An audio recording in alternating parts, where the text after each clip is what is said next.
Irmãos, a paz do Senhor. Amém. Somos gratos a Deus pela oportunidade de estarmos aqui mais uma vez na casa do Senhor, desta feita reunidos para aprendermos um pouco mais da palavra do Senhor nosso Deus. Eu gostaria de, antes de lermos o texto bíblico, para poder falar aqui com a igreja, gostaria de apresentar nessa noite a irmã Ercília. Ela é mãe do presbítero Bom Jorge. Onde está a irmã Ercília? Muito bem, a igreja está feliz, como vamos recebê-la? Seja bem-vinda em nome de Jesus, amém? Deus abençoe, esteja à vontade, estamos na casa do Senhor. Temos aqui o aviso do restante da semana. Amanhã à noite temos culto de adoração. Amanhã pela manhã das 7 às 9 nós temos a nossa consagração.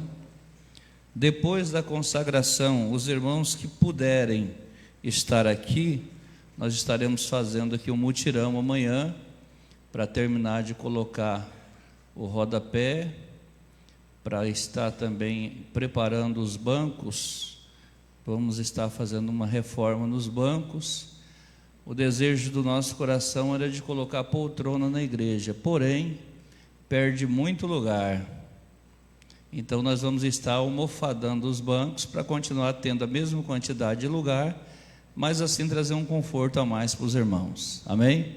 Então amanhã nós vamos estar preparando os bancos já para isso, e algumas outras coisas que precisa fazer aqui também. Então peço que os cooperadores, diáconos, os irmãos que puderem, estejam aqui conosco amanhã, após a consagração. Um trabalho não pode atrapalhar o outro. Se você quiser vir para a consagração, venha. A gente ora aqui das 7 às 9, depois às 9 horas nós liberamos as irmãs e começamos o trabalho. Domingo, das 7 às 8, oração, das 8 às 10, escola bíblica dominical, e à noite, culto evangelístico denominado Culto do Amigo. Convide um amigo que não é crente para vir à igreja no domingo à noite. O Senhor Jesus pode salvá-lo e você pode ter parte na salvação dessa pessoa. Amém, irmãos? Tem gente que fala assim: eu sou tímido, eu não consigo pregar o evangelho, eu gostaria de pregar, mas eu tenho vergonha. Então convida um amigo para vir. Chega aqui, o Espírito Santo faz a obra e Jesus pode salvar o teu amigo. Queridos, eu quero que vocês abram a Bíblia comigo, livro do Apocalipse, o último livro da Bíblia. Conforme nós avisamos, nós vamos estar falando algumas sextas-feiras aqui sobre as 7 igrejas da Ásia Menor, e nós queremos iniciar nessa noite falando sobre a primeira carta à igreja de Éfeso. Temos aqui um aviso: amanhã a liderança dos discipulados avisa que haverá saída para o bairro Novos Campos às 17h45 e haverá transporte. Caso alguém precise, a liderança conta com a presença de todos. Observação: o culto começará às 18h, por isso que eles estarão saindo aqui às 17h45, amém? Então se reúnam aqui no templo e daqui vocês saiam para a cooperação em nome de Jesus. Apocalipse capítulo número 2, quem encontrou, diga amém. Glória a Deus. Vamos ler a palavra do Senhor. Diz-nos assim a palavra de Deus: Carta às 7 igrejas da Ásia. Primeira carta à igreja de Éfeso. Escreve ao anjo da igreja que está em Éfeso: isto diz aquele que tem na sua destra as 7 estrelas, que anda no meio dos 7 castiçais de ouro. Eu sei as tuas obras, e o teu trabalho e a tua paciência, e que não podes sofrer os maus, e pusestes à prova os que dizem ser apóstolos e o não são, e tu os achastes mentirosos. E sofrestes, e tens paciência, e trabalhastes pelo meu nome e não te cansastes. Tenho, porém, contra ti que deixaste a tua primeira caridade. Lembra-te, pois, de onde caístes, e arrepende-te, e pratica as primeiras obras. Quando não, brevemente a ti virei, e tirarei do seu lugar o teu castiçal, se não te arrependeres. Tens, porém, isto, que aborrece as obras dos nicolaítas, as quais eu também aborreço. Quem tem ouvidos, ouça o que o Espírito diz às igrejas. Ao que vencer, dar-lhe-ei a comer da árvore da vida, que está no meio do paraíso de Deus. Amém? Glória a Deus. Meus amados irmãos, é verdade que nós estávamos estudando alguma questão dentro da geografia bíblica, né? Alguma questão no termo com relação a conhecimento geográfico, sobre a questão da localidade da cidade de Éfeso, tanto hoje, né, pertence à atual Turquia, mas o Espírito Santo de Deus falou no meu coração que ministrasse a igreja, aplicasse a igreja do Senhor, aqui no Vitória Régia, as lições espirituais que o texto nos proporciona, para não estudarmos como simplesmente para termos conhecimento de uma geografia bíblica, mas entendermos a real situação que esta igreja passava, né, que corresponde de uma maneira direta ao que a igreja passa nos dias de hoje.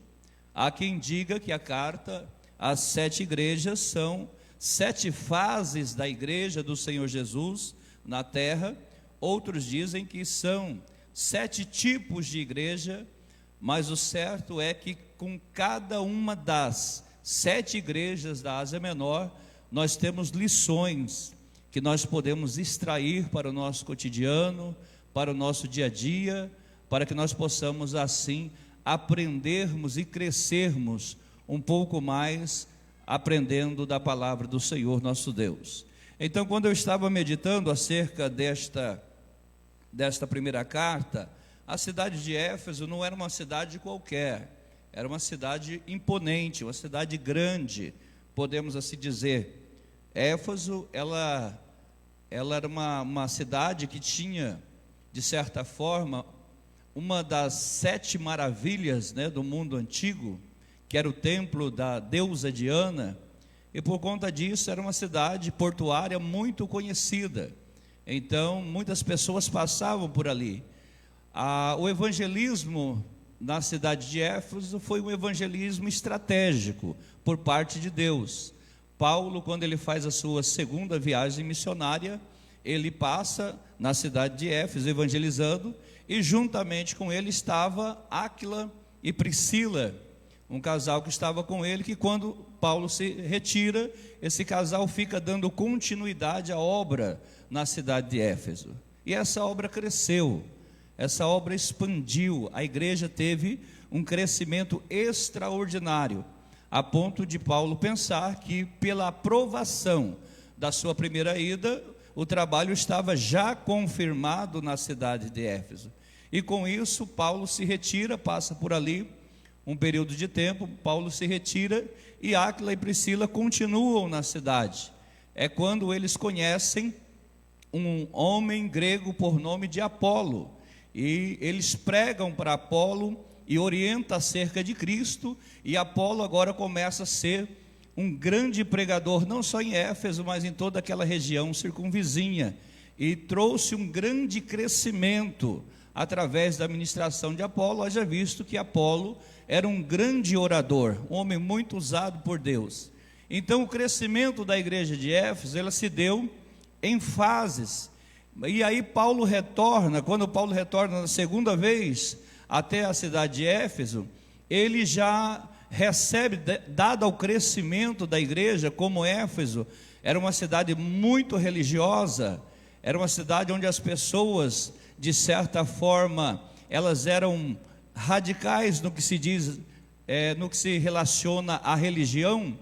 E quando eles viram que eles estavam perdendo espaço, porque a igreja cristã estava crescendo, estava tendo novos adeptos, novos conversos, e a Bíblia nos conta em Atos dos Apóstolos que foi uma coisa tão extraordinária, que as pessoas traziam seus livros de bruxaria, os seus livros, e queimavam em praça pública, aqueles que se convertiam.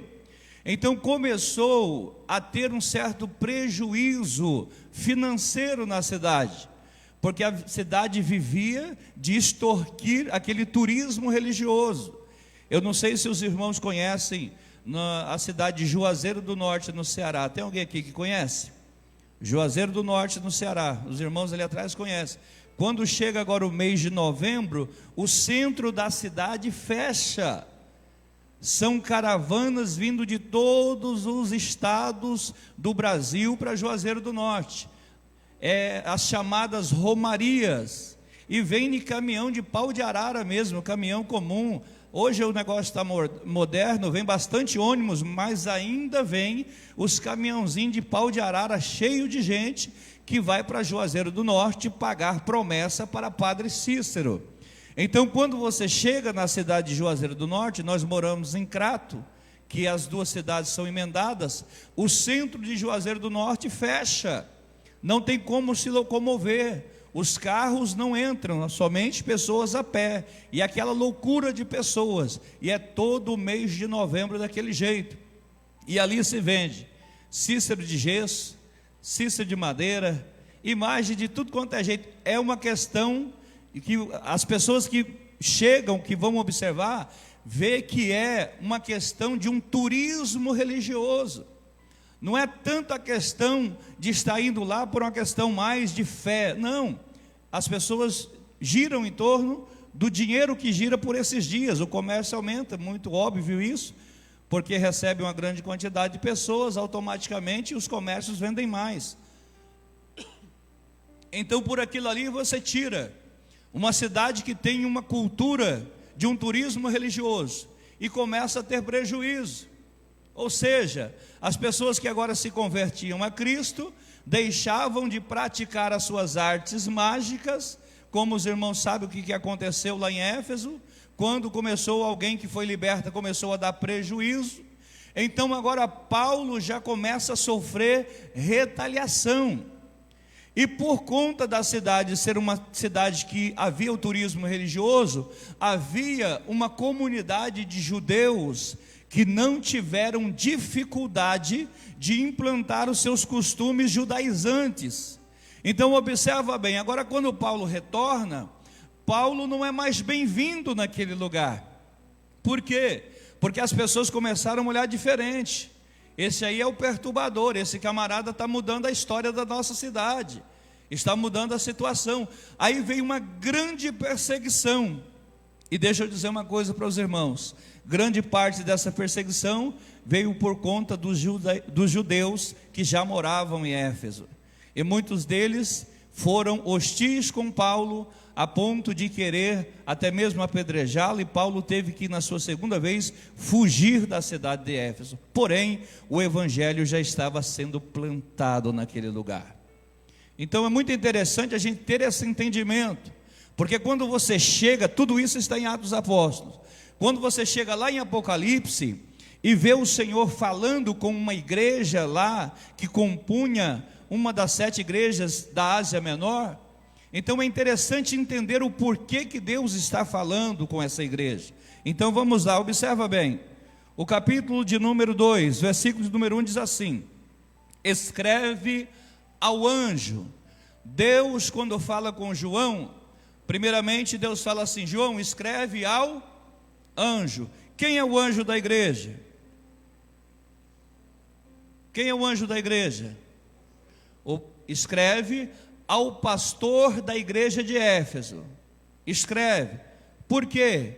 Porque ele seria o responsável a repostar a mensagem que Deus estava falando. Então, quando Deus trata aqui diretamente com o pastor da igreja de Éfeso, não é não é exclusividade do pastor, é porque ele seria o responsável para compartilhar com a igreja o desejo de Deus. Então diz assim: escreve ao anjo da igreja que está em Éfeso. A igreja de Éfeso aqui, irmãos, ela representa o período apostólico que terminou em torno do ano 100 depois de Cristo. Esta carta, esta orientação que João recebe para escrever esta carta, é aproximadamente cerca do ano 90 depois de Cristo. Paulo implanta a igreja em Éfeso cerca do ano 45 a 50 depois de Cristo. Então esta igreja que crescia aqui no tempo de Paulo, não é mais a mesma igreja que João está escrevendo. Por quê? Porque 40 anos já se passaram. E eu pergunto para vocês, em 40 anos, muda muita coisa na igreja? O que vocês acham? Em 40 anos se mantém os mesmos ensinamentos que outrora recebeu? Não mantém.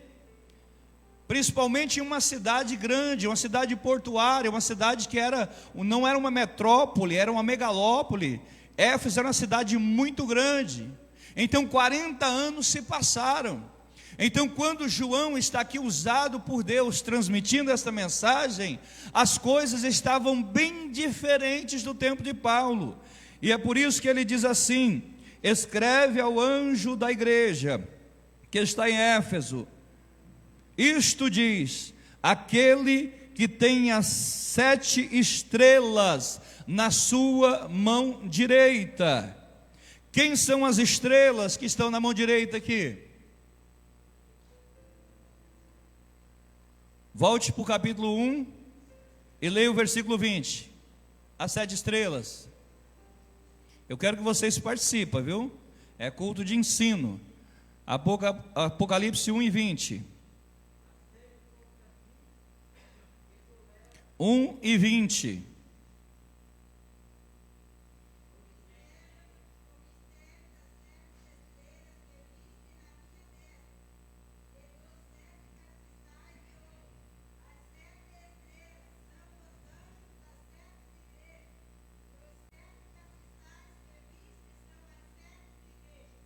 Amém, irmãos? O que eu amo a Bíblia é isso, ela é autoexplicativa. Tem gente que fica arrumando um monte de situação, né? Querendo provar nos pormenores, no original. A Bíblia explica. Quem são estas 7 estrelas? Olha, a irmã acabou de ler. O mistério, é um mistério. O mistério das 7 estrelas que viste na minha destra. O que é destra? Mão direita. Deus está dizendo assim, é Deus falando aqui: o mistério das 7 estrelas que vistes na minha destra e dos 7 castiçais de ouro. Agora explica o mistério. As 7 estrelas são o quê? São os anjos das 7 igrejas. Quem são os anjos da igreja? Os pastores das 7 igrejas. E os 7 castiçais que viste são o quê? As 7 igrejas. Então 7 estrelas, 7 pastores, 7 castiçais, 7 igrejas. Mas o que me chama a atenção não é aprender isso. O que me chama a atenção é saber que em meio a 7 castiçais de ouro, que representa as 7 igrejas, existem 7 estrelas, que são os 7 anjos, que representam os pastores. Mas o que empolga minha alma é saber que ambos estão na destra de Deus, estão nas mãos de Deus. O que Deus quer nos ensinar com essa palavra? Que tanto os pastores que como a igreja também, é Deus que direciona, é Deus que coordena, é Deus que comanda, é Deus que faz tudo, porque está nas mãos do Senhor. É isso que nós temos que entender. É muito simples. A Bíblia, ela se explica, ela se autoexplica. Então observa bem, aí o texto continua dizendo assim: o qual anda no meio dos 7 castiçais de ouro. Ou seja, se os 7 castiçais de ouro são as 7 igrejas, e ele tem autonomia para andar no meio, isso significa que ele é o cabeça da igreja. O que eu quero dizer com isso? Que o tempo pode passar. Se passaram aqui aproximadamente 40 anos. Em 40 anos muitas coisas mudam. O tempo se passou, mas o dono da igreja continua sendo o mesmo. Jesus Cristo é o mesmo ontem, hoje e será eternamente. Quantos podem dar glória a Deus por isso? Sabe por que alegra minha alma, irmãos? Que pode passar tempo, pode passar estações, pode passar o que tiver que passar, mas o Senhor continua andando no meio dos 7 castiçais. Ele continua direcionando a sua igreja para a glória do nome do Senhor. Aí o versículo 2 diz assim: eu conheço as tuas obras. Observa bem isso aqui. Você vai ver nas 7 cartas esta frase: eu conheço as tuas obras. Outrora vai ser: eu sei as tuas obras. O que é isso? É o Senhor trazendo com clara evidência para nós que nada foge do controle de Deus, porque Ele conhece todas as coisas. A tendência do ser humano é maquiar a situação, mas não adianta diante de Deus, porque Deus sonda o interior do ser humano. Deus conhece-nos por dentro e por fora. Lembra de Samuel? Samuel, não atentes para a aparência, nem para a formosura, porque eu, o Senhor, olho para o coração do homem. Então Deus, Ele não se impressiona com aquilo que nós fazemos. Deus não se impressiona com os talentos que nós temos, com as habilidades que nós temos. Não, por quê? Porque Ele nos conhece na essência. E é interessante lembrar que se temos alguma coisa, nós recebemos dele. Foi Ele que nos deu. Amém? Esta ferramenta que nós manuseamos é uma ferramenta emprestada, e nós teremos que prestar conta diante de Deus daquilo que o Senhor nos concedeu. Amém, irmãos? Glória a Deus por isso. Às vezes eu acho até interessante alguém pensar que a habilidade, que o dom que tem é dela mesma. Não é, é o Senhor que nos deu. Lembra lá dos filhos dos profetas, quando foram cortar ali umas vigas para poder ampliar a escola de profetas que estava crescendo, né? Que bênção, trabalho crescendo, e eles foram cortar vigas, e alguém lá, quando vai cortar, quando vai dar o golpe no machado, o machado escapa do cabo e cai dentro do rio. E eles se desesperaram. Por que eles se desesperaram? Primeira coisa, ferro, a matéria-prima naquela época era muito difícil. Israel, irmãos, é rico na agricultura, não em mineral. Israel é pobre em minério. Em agricultura, Israel comanda. Em potência bélica, então, nem se fala. Mas em minério, Israel é fraco. Tanto é que quando foram construir o templo, o ouro e prata vieram de fora, porque Israel é fraco de minério. E não tinha ferro. Então era uma dificuldade. A gente vê isso lá em Joel. O pouco ferro que eles tinham eram ferramentas de lavoura, de agricultura. Quando vem a iminência de um ataque, lá no capítulo de número 2 ou 3 de Joel, se não me falha a memória, ele diz assim, ó: forjai espada das vossas lanças, né? Qual que é? 2:10. Vamos ler, projeta aí para nós.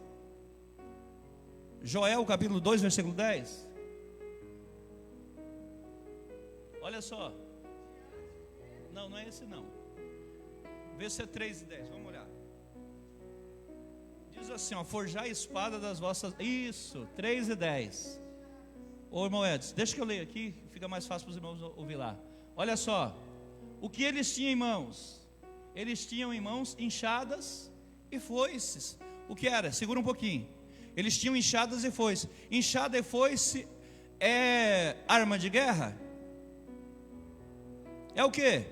ferramenta de trabalho para lavoura. Então Israel, eles cuidavam de lavoura, eles eram produtores. E aí vem a iminência de uma guerra, o que Deus fala para eles? Forjai a espada das vossas enxadas e lança das vossas foices, diga ao fraco, eu sou forte. Deus está falando assim, talvez vocês não tenham as armas que precisam ter, mas vocês têm um Deus que pode todas as coisas. Vocês têm um Deus que desta ferramenta que você tem, que pode não ser própria para o uso de uma guerra, mas Deus faz valer a pena. Uma enxada na mão de um crente vira uma espada, uma foice na mão de um crente vira uma lança. Sabe por quê? Porque nós somos guerreiros. Agora diga ao fraco, quem é o fraco? O diabo. Por que é fraco? Porque tem a sua cabeça esmagada, desde Gênesis 3:15. Diga ao fraco, eu sou forte. Quem é forte? É o Senhor Todo-Poderoso, o dono desta igreja, que nos dá força para vencer. Filipenses 4:13. Posso todas as coisas naquele que me fortalece. Louvado seja o nome do Senhor Jesus. Então vamos dando continuidade aqui, ainda sobre Éfeso. Observa bem que diz assim, eu conheço as tuas obras. Isso é dito a todas as 7 igrejas. Implica o quê? O conhecimento divino. Irmãos, Deus nos conhece. Deus nos conhece. Não adianta querer impressionar Deus com palavras. Tem gente que muda a voz na oração, quer fazer uma oração com palavras bonitas, né? Às vezes alguém vai orar, você tem que olhar no dicionário para entender a oração do companheiro. Para com isso, nós não conseguimos impressionar o Senhor. Deus conhece a palavra antes de sair da boca. O que nós precisamos é estar diante de Deus, com o nosso coração aberto na presença do Senhor. Conheço as tuas obras, e o teu trabalho e a tua paciência, é que tu não podes suportar os maus. Olha só isso aqui, Deus estava dizendo, eu te conheço, e eu sei que vocês não podem suportar, aqueles que se desviaram da verdadeira doutrina, não podemos suportar. Isso aqui é muito forte, porque veja bem, o texto diz assim, eu conheço o teu trabalho, ou seja, Deus conhece as nossas obras. Aí ele diz assim, e a tua paciência. Então nós temos que ser paciente, mas tudo tem limite. A paciência tem limite, inclusive a de Deus. O cálice da ira de Deus se enche.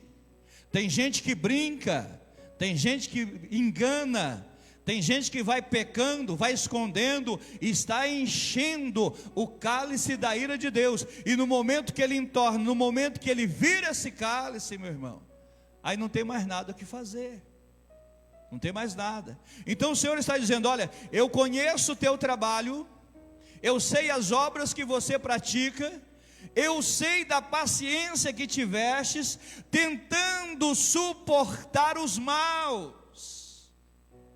Aqui é Deus que está dizendo que tinha gente mal na igreja, que tinha gente ruim na igreja, que faz maldade, que faz malignidade, e Deus está dizendo, eu sei da paciência que vocês tiveram para suportar os maus, aqueles que se desviaram da verdadeira doutrina. E aí diz assim, ó, e provastes aos que dizem ser apóstolos e não o são, e tu os achastes mentirosos. Tinha gente querendo reivindicar o cargo de apóstolo na igreja. E o que é apóstolo? É enviado. É alguém que é enviado com uma missão, é alguém que é comissionado. E tinha alguém lá que queria ter primado entre eles. Não, eu sou apóstolo e tal. Eu pergunto para os irmãos, é uma carta que nós estamos lendo aqui, que foi escrita cerca de 90 anos depois de Cristo. mas fala com tanta clareza nos dias de hoje, que parece que a gente está falando com a igreja de agora.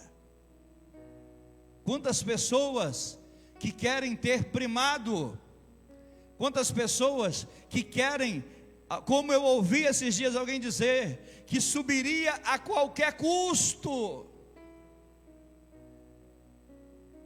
Eu repreendi e clamei pelo sangue de Jesus, sabe por quê? Porque não sobe.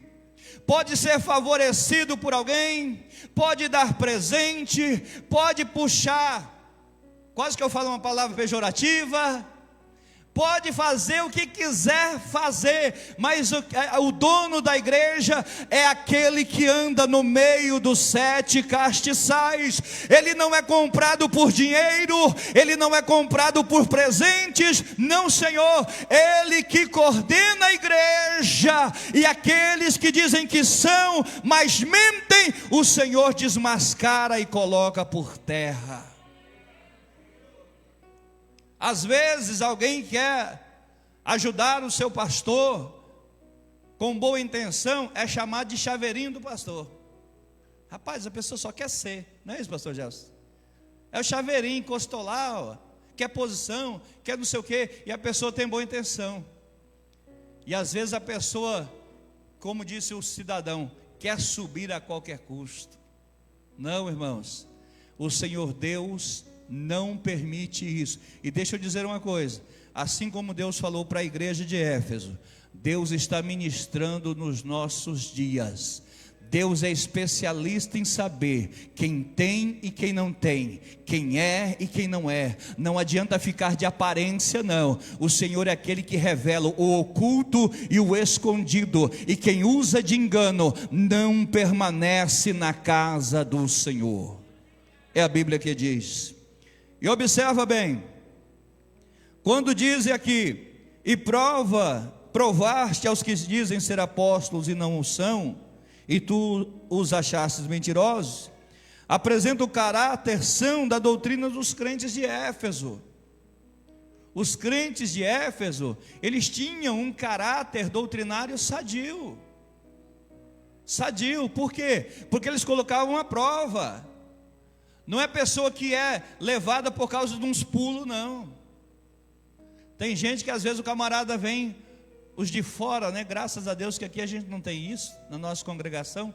Mas às vezes vem alguém de fora, dá uns pulos, uns rodopios, e faz uns negócios assim, vai lá. Aí alguém fala assim, vixe, ali é um homem de Deus. O caba estava cheio.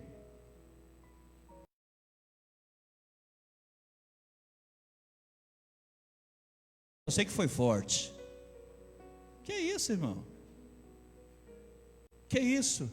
Eu vou deixar de considerar os meus companheiros que estão aqui todos os dias no culto de ensino, na escola dominical, pregando a simplicidade do evangelho, porque o evangelho é simples. Pregando a simplicidade do evangelho, falando a língua do povo, por causa de alguém que faz cair céu, faz cair terra, faz tremer tudo. Não, Senhor, isso aqui vão ser colocado à prova. Gente que vive de movimento em movimento, sabe o que acontece? Uma hora dessa, dá com a cara no muro, se arrebenta e volta pedindo perdão. Sabe por quê, meu querido? Porque evangelho, ele não é barganha, não é troca de favores, não. Evangelho é vida santa, na presença de Deus, é o cotidiano, é aquilo que você está se relacionando cada dia com o Senhor, no passo do gado, pouco a pouco, sem pressa, sabendo que o que Deus tem para nós, ninguém pode tomar. Eu falei sexta-feira passada lá no Boa Esperança, estava pregando sobre a noiva de Isaac, Rebeca, que ela desceu para tirar água para os camelos. Por que ela desceu? Porque não era poço que nem esses poços comuns aqui, de saril ou de bomba, não. Era um poço boca larga, e tinha uma escada na parede do poço, e ela descia por dentro, e lá ela tirava a água. E aí a Bíblia diz assim, que ela desceu, encheu e subiu. Tem gente que quer subir sem estar cheio. Tem gente que quer subir sem descer. Não funciona. Existem regras. Primeiro tem que descer. desça na oração, desça na humildade, desça no relacionamento com Deus, se torna íntimo do Senhor. Quando você desce, aí você vai encher o teu cântaro, aí você vai encher da presença de Deus. Aí agora você vai subir. Agora para subir é mais devagar, porque quem sobe cheio, sobe devagar. Quando você vê esses ministérios muito rápido, eu fico preocupado. Quando você vê alguém crescendo muito rápido, fica preocupado, porque quem cresce, quem sobe, sobe devagar, mas sobe cheio da presença de Deus. Vamos lá, terminando aqui. Versículo 3: e sofrestes, e tens paciência, e trabalhaste pelo meu nome, e não te cansastes. Olha só, irmãos, e sofrestes, isso aqui significa o quê? Eles estabeleceram um caminho e não se desviaram desse caminho. Eles disseram assim: olha, vai ser de renúncia, vai ser difícil, mas nós não vamos desistir, nós não vamos parar. Esses dias eu estava aconselhando uma irmã assembleiana, né? E a irmã estava perguntando para mim sobre questão de costumes. Pastor, e aquela igreja lá que pode isso, que pode aquilo, essas pessoas vão ser salvas, pastor? Eles aceitaram Jesus lá, vão ser salvos sim, a salvação está em Jesus. E por que para nós parece que é mais pesado? É porque Deus nos escolheu assim. Nós, irmãos, eu dou glória a Deus, sabe por quê? Porque nós fomos escolhidos por Deus na terra para sermos zelosos pela obra do Senhor. Irmão, quanto mais zelo, mais galardão nós teremos. Deus não é injusto, a salvação é para todos, Ele pode salvar, mas quem mais pratica obras, mais galardão receberá do Senhor. Eu não posso ficar medindo a minha vida com a vida de alguém que está lá, porque parece que eu estou com vontade de estar lá. Não, eu estou aqui e estou feliz, porque Deus me chamou na Assembleia de Deus, uma igreja que prima pelos usos e costumes e pela boa doutrina da palavra de Deus.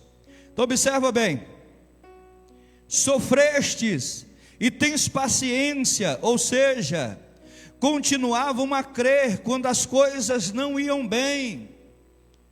Tenha paciência. Talvez as coisas não estão da maneira que você quer, porque é interessante isso aqui. Nós servimos a Deus, mas parece que tem hora que a gente não tem a noção exata da coisa, e queremos que tudo funcione do nosso jeito, e nem tudo é do nosso jeito. As coisas é do jeito que Deus quer, mas o certo é que Deus está dizendo: tenha paciência, sofra o que tiver de passar, passe o que tiver que passar, mas o certo é que Deus vai honrar a tua vida, Deus vai honrar a tua casa, Deus vai honrar a tua família. Alguém às vezes quer usar o exemplo de alguém para aplicar para si e dizer: mas a família de fulano é desse jeito, a família daquele outro faz desse jeito, o marido dela é assim, a esposa dele é desse jeito. Querido, cada cabeça com a sua sentença. Aceita aquilo que Deus te deu e seja fiel naquilo que Deus te deu. Esta é a minha família, não é a melhor família do mundo, mas é a minha família, eu vou lutar por ela. Este é o meu casamento, talvez não é o melhor casamento do mundo, mas eu vou lutar por ele. Este é o meu emprego, talvez ainda não é o emprego dos sonhos, mas é aquele que Deus te deu. Lute por ele, porque Deus vai honrar a sua fé. E para quem reclama do trabalho, deixa eu falar uma coisa: tem muita gente que esse trabalho ruim seu é o sonho dele, viu? Tem muita gente que às vezes reclama do seu trabalho, daquilo que tem. Querido, essa vida ruim que às vezes você reclama é o sonho de alguém que está lá fora, certo? Esses pais que às vezes te cobram tanto: ai, meus pais não gostam. Tem gente que gostaria tanto de ter os pais que você tem. Tem gente que gostaria tanto de ter a família que você tem. Tem lares aí que é uma verdadeira extensão do inferno, mas a sua família, com toda dificuldade, está sendo preservada pelo Senhor. Levante a mão, deixa eu ministrar para... uma palavra de Deus para a tua família aqui nesta noite.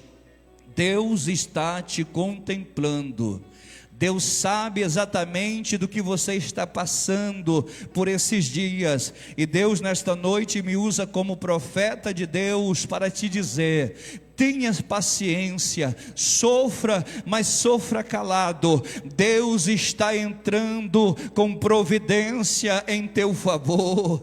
Tem milagre de Deus chegando para a tua casa, para a tua família, para o teu ministério. Deus vai mudar a situação. Se você acredita, com as mãos levantadas como está, dê glória ao nome do Senhor Jesus. Aleluia. Tens paciência. Continuavam a crer quando as coisas não iam bem. E diz ainda no final do versículo 3: e trabalhastes pelo meu nome, e não te cansastes. Sabe o que é isso aqui? Eles foram diligentes nos seus esforços e não desistiram. Tem gente que às vezes, como diz o ditado popular, nada e morre na praia, né? Luta, se esforça, e quando pensa que não, quando a vitória está bem pertinho, a pessoa desiste. Não desista, não desista. Deus tem vitória para você. Os discípulos, quando eles foram ao barquinho a mando de Jesus, e estavam já no meio, a Bíblia diz que eles estavam na metade do mar. Na verdade não é um mar, é o lago de Genezaré, é o mar da Galileia, mas é um lago, não é um mar. Eles estavam na metade. Quando pensa que não, vem uma grande tempestade. Qual que é o pensamento? Voltar atrás. Mas o texto diz que eles estavam na metade, ou seja, a mesma distância e o mesmo esforço físico para voltar eram os mesmos que eles iam gastar para chegar do outro lado. Então Deus está dizendo, quem sabe, tem gente aqui que não está mais nem na metade, já está quase no finalzinho da prova. Fica tranquilo, Deus vai te dar a vitória. Amém? Espere um pouco mais. Versículo 4: tenho porém contra ti, que deixastes o teu primeiro amor. Aí aqui começa o Senhor Deus a, de certa forma, exortar a igreja de Éfeso, dizendo: tenho porém contra ti, que deixaste o teu primeiro amor. Apesar do zelo deles, algo estava errado. Eu tenho dito isso aqui para os irmãos: cuidado. Às vezes nem tudo que está dando certo tem aprovação de Deus. A gente tem que ter discernimento espiritual para entender isso. Às vezes nem tudo que está dando certo tem aprovação de Deus. Tem coisas que às vezes dá tão certo, que vai tirar o teu tempo de congregar, vai tirar o teu tempo de ir para a igreja, vai tirar o teu tempo da família. Ah, mas eu estou ganhando muito dinheiro, mas está perdendo os filhos dentro de casa. Ah, mas eu vou prosperar para dar uma vida tranquila para minha família. Às vezes não é só coisas compradas que a família quer, às vezes ela precisa da presença do pai na casa. Então tem coisas que às vezes está dando muito certo numa área, mas espiritualmente pode estar fazendo você regredir. Então aqui veja bem, a igreja de Éfeso era uma igreja zelosa, cuidadosa, porém tinha algo errado. E o que fazer quando identifica-se que tem algo errado? É descobrir o que está errado para corrigir. Já me ouviram falar isso e vão me ouvir falar um monte de vezes ainda. Problemas existem para ser solucionados. Se você tem um problema, você vai deixando. Aí daqui a pouco está criando uma raiz de amargura. Daqui a pouco aquela coisa que era tão pequenininha, agora já faz com que a pessoa não consiga sentir mais a presença de Deus na hora da oração. Já não consegue mais ter comunhão com alguém. Por quê? Porque cresceu, certo? Aumentou de uma maneira, amplificou o problema que às vezes poderia ser resolvido lá ainda no 70 vezes 7. Tem gente que testa o nosso 70 vezes 7, né? Tem gente que testa. Mas o bom é que quando ainda estamos nessa fase, nós podemos perdoar e pedir perdão. certo? Ah, pastor Gelson, mas eu não vou pedir perdão porque foi a pessoa que me ofendeu. O que a Bíblia diz? Se o teu irmão pecar contra ti, vá até ele. Quem pecou? O teu irmão. Vá até ele e peça perdão. Mas pastor, quem me feriu foi ele. Mas a Bíblia manda você ir pedir perdão. Por quê? Porque o perdão liberta aquele que libera o perdão. Não existe essa competição, não. Ah, então, se me pediu perdão, eu ganhei a briga. Meu irmão, se você está com esse sentimento, você perdeu. O perdão libera aquele que pede perdão, que esteja diante da pessoa que lhe feriu. Porque a Bíblia diz o quê? Que fazendo assim, amontoarás como brasas de fogo sobre a sua cabeça. Ou seja, não tem quem consiga ficar em paz, sabendo que está batalhando para te fazer o mal, e você está constrangendo este mal pelo amor de Deus que está sendo derramado no seu coração. Olha só, lembra-te, aqui vai dizer assim, versículo de número 4: eu tenho porém contra ti, que deixastes o primeiro amor. Agora observa aqui, vamos meditar, é culto de ensino, então nós vamos meditar de uma forma bem detalhada. Como está escrito a parte B do versículo 4, que deixastes o teu primeiro amor. Repita comigo isso, diga, que deixastes o teu primeiro amor. Versículo 4, é a Bíblia que está dizendo. Qual que era a reclamação de Deus para a igreja de Éfeso? É que a igreja de Éfeso havia deixado o seu primeiro amor. Observa bem nisso aqui, é interessante.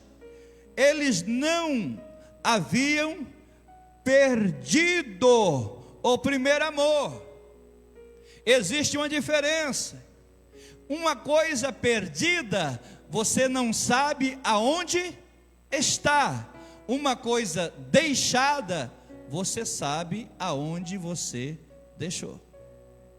Quem aqui já perdeu alguma coisa? Encontrou? Às vezes encontra, às vezes não, né? Mas quando você perde, você não sabe onde é que está. Você perdeu. Você perdeu uma coisa perdida, você não sabe onde está. Mas aqui não diz que perdeu o primeiro amor, diz que deixou. Uma coisa é eu pegar esse vidrinho aqui, e estou trabalhando aqui, e eu não sei onde eu coloquei, né? E fico procurando, porque eu perdi. Outra coisa é eu falar assim, eu vou deixar esse vidrinho aqui. Eu deixei aqui, e continuo. Na hora que eu precisar, eu sei aonde eu deixei. O que eu devo fazer? Voltar ao lugar aonde eu deixei e apanhá-lo novamente. Quem está entendendo aqui? Glória a Deus. Isso aqui é lindo. Não perdido o primeiro amor, mas deixado. O primeiro amor refere-se a um afastamento da cruz, e isso é tão sério que conduzirá a igreja à ruína, a menos que o arrependimento aconteça. Deus está falando com alguém aqui nesta noite, eu não tenho dúvida. Mas Deus está me mandando dizer, você não perdeu, você deixou. Então você sabe exatamente aonde você tem que voltar. Louvado seja o nome do Senhor. Você sabe exatamente aonde você tem que ir para buscar novamente este primeiro amor. Olha o versículo 5 para embasar ainda o 4, diz assim: lembra-te de onde caíste. É por isso que quando eu estava lendo a geografia de Éfeso, Deus falou assim, não é geografia, hoje é aplicação, é espiritual. Eu quero tratar com alguém na minha casa. Quantos acreditam que Deus está tratando conosco aqui nessa noite? Deus está tratando conosco nesta noite, irmãos. Aí o versículo 5 diz assim, ó: lembra-te, pois, de onde caíste. E aqui o Senhor me deu uma revelação, eu até anotei. Diz o texto: de onde caístes, não é aonde caístes. Qual é a diferença? Eu vou te explicar. De onde é posição, aonde é localização. O irmão fulano caiu de bicicleta, aonde? Na esquina da Lupicínio com a outra rua ali, não lembrei o nome agora, Rua do Peixe. Isso é o que? Localização, aonde caiu. Aqui não é localização, aqui diz assim, ó: lembra de onde. Coloca o texto aí para nós, olha lá. Lembra depois de onde, não aonde, não é localização. Aqui está falando de posição. Está falando que você estava desfrutando da graça de Deus, da presença do Senhor, da comunhão com Cristo, a oportunidade de ter intimidade com Deus. Você estava nesta posição, mas agora não está mais. Você desceu, você declinou, e hoje não é mais nem a sombra do que você já foi um dia. Mas está perdido? Não está. Deus está dizendo: lembra-te, pois, de onde caíste, da posição que você estava, do nível de comunhão que você tinha, da graça que era manifesta na tua vida. Lembra-te e volta, porque não foi perdido, você pode achar de volta. E levante a mão comigo neste momento. Eu sinto a presença de Deus aqui neste lugar. Eu estou entendendo perfeitamente o porquê que Deus pediu que eu aplicasse esta palavra aqui nesta noite. É a posição, não é localização. É aquilo que você já desfrutou na presença do Senhor. Dobrava os seus joelhos, ficavam as pocinhas de lágrima durante a oração. Hoje os olhos estão secos, não tem mais palavra na oração. A mente viaja quando dobra o joelho, não consegue mais se concentrar. Deus está falando: lembra aonde você já esteve um dia. Eu quero te levar de volta para aquele lugar. Eu quero te levar de volta para a comunhão. Eu quero te usar novamente. Se você acredita, glorifica o nome do Senhor. Oh glória. Urabaia surimicandarabashéria. Oh glória. Isso significa que caíram da graça, o que significa que deixaram de depender de Cristo e da sua cruz. Chega um momento que a gente pensa que consegue caminhar com as próprias pernas. Tem momento que a gente pensa que já tem autonomia. Não, eu já sou pastor, eu já sou ministro, eu já sou evangelista, eu já sou presbítero, eu já sou diácono. Ei, nós só chegamos aonde chegamos porque um dia o Senhor nos encontrou e Ele colocou a graça dEle sobre a nossa vida. Nós não conseguimos andar sozinho. A mesma graça salvadora que me resgatou lá do mundo é a mesma graça que eu preciso como pastor para continuar subsistindo nesses dias difíceis que nós estamos passando. Lembra-te, pois, de onde caístes. Oh glória.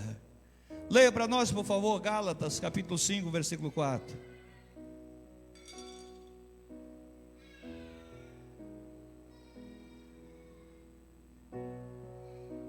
Gálatas 5 e 4. Glória a Deus. Separados estáis de Cristo, vós os que vos justificais pela lei, da graça tendes caído. Isso é muito forte. Eu falei que não é local, é posição. Então hoje muitas das vezes nós estamos ouvindo gente pregando que está caída da graça de Deus. Vocês acreditam nisso? Tem gente cantando que está caído da graça de Deus, irmão Wilson. Tem gente pregando que caiu da graça. É um zumbi espiritual. Às vezes pode até fazer movimento aqui em cima, mas o Senhor está falando, está caído da graça. Mas a recomendação de Deus é esta: tens deixado o teu primeiro amor, não tem perdido. Lembra, pois, de onde caíste. Se for preciso voltar, pedir perdão, volte. Se tiver que se humilhar, se humilha. Mas não viva uma vida de aparência. Pastor Lázaro, está pesado o negócio, vai apertar ainda mais. Não adianta ter uma vida de aparência sendo honrado na terra e no dia do arrebatamento ficar aqui para dar explicação para as pessoas o que aconteceu com a igreja fiel, porque quem vai dar informação da igreja é os desviados que ficarem. Espera aí, os irmãos sumiu, mas tu não era crente também? Pesado, né? Você não estava lá nos cultos direto, rapaz? Eu vi até você pregando em algumas reuniões que eu fui. É verdade. Mas eu tinha uns BOzinhos, não resolvi. Fui deixando. E Jesus voltou. É pesado, mas é necessário. Essa palavra hoje é para salvar crente, viu, irmãos? Eu estava orando e Deus me deu essa palavra para salvar crente aqui hoje.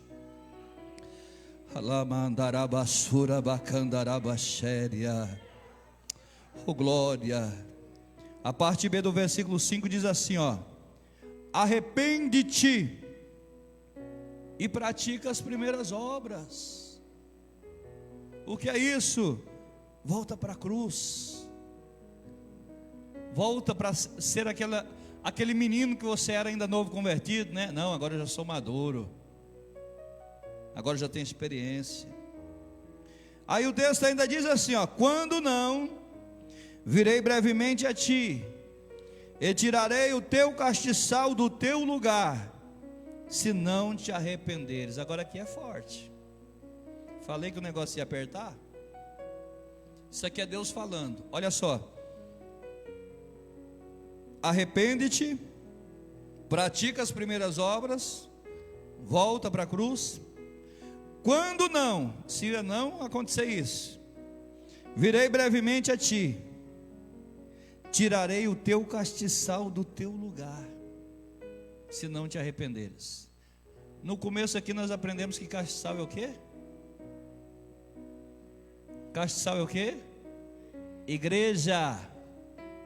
Castiçal é igreja. O que o salmista fala sobre isso aqui? O que usa de engano não permanece na minha casa, diz o Senhor. Às vezes alguém até cobra a gente que é pastor, né? Pastor, você não está vendo isso não? O pastor está vendo, mas a gente não pode fazer nada, porque tem coisa que é Deus que faz. E quando Deus faz, Ele faz bem feito, não dá para voltar atrás. Então observe isso aqui, é sério. O texto diz Cristo. Agora vamos aqui, como diz os pregadores, né? Vamos aqui fazer. Eu vou conjecturar. O castiçal, eu tenho uma imagem do castiçal aqui, não sei se é esse púlpito. É isso aqui, irmãos, isso aqui é um castiçal. Essa peça aqui, esse sub aqui está atrapalhando. Mas o castiçal é esse aqui. É um móvel, representa a igreja. Qual que é a funcionalidade do castiçal? Ele serve para colocar lâmpada nele, certo? Ele sem lâmpada é um móvel comum, mas quando coloca a lâmpada, as tochas acende e ele ilumina, clareia. Sabe o que é isso aqui, irmãos? É nós entendendo que a igreja sem Jesus, ela fica parada, mas se Jesus está na igreja, ela é uma igreja viva, ela ilumina, ela clareia, ela traz a luz para as nações, certo? Aí diz assim, ó: Cristo, ele é a fonte da luz, mas a cruz, ele é o meio. Ou seja, eles devem voltar para a cruz, caso contrário, a luz lhe será tirada. Deus está dizendo assim, ó, se você não se arrepender, eu tiro a luz do castiçal. Pesado isso aqui. Se vocês não se arrependerem, eu tiro a luz do castiçal. Vai ter nome de igreja, mas não vai ter presença. Vai ser uma mera reunião, vai ser como se fosse uma associação de pessoas, porque ajuntamento sem a presença de Deus é associação, mas ajuntamento com a presença de Deus é igreja, é eclésia, é tirado para fora, ou seja, é um povo escolhido por Deus, para ser usado por Deus na terra. Por isso nós somos o sal da terra e a luz do mundo. É por isso. E vamos finalizar, versículo 6, tens porém isto, que aborrece as obras, aí vem um elogio, tens porém isto, que aborrece as obras dos nicolaítas, as quais eu também aborreço. Isso aqui é interessante também, eu vou falar bem pausadamente para nós compreendermos. A palavra nicolaítas significa conquistadores laicos, conquistadores laicos. O nosso país, o Brasil, ele é um país, completa a frase, é um país laico, vem de laicidade. O que é isso? Significa que aqui temos o direito de professar a nossa religião, mas também o macumbeiro também tem o mesmo direito que nós, o espírita também, todos têm direito na sua religião de professar, porque o Brasil é um país laico. Agora observe isso aqui, eu fui olhar no dicionário sobre a questão, o que é ser laico, é que ou aquele que é hostil à influência, ao controle da igreja e do clero, sobre a sua vida intelectual e moral.